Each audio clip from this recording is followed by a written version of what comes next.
This is the wheelchair lift at the Clayton Frick Estate. Official name will be in the title / description. In Pittsburgh, Pennsylvania. Here are the signs outside. Let's open it.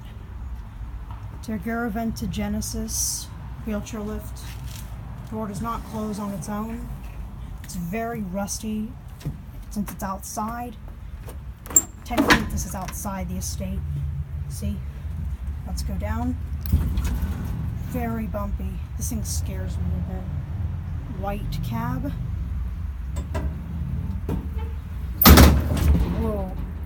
Here at the bottom level. Let's go back up to the first floor entrance level. Okay, here's a sign, Garaventa Genesis. Capacity and instructions. ADA phone. And certificate.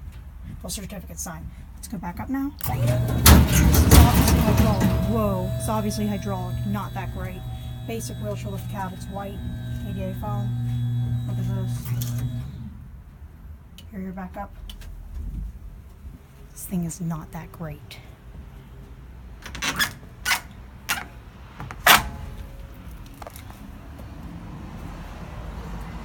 Door closes when I shut it. I like that. And that's it.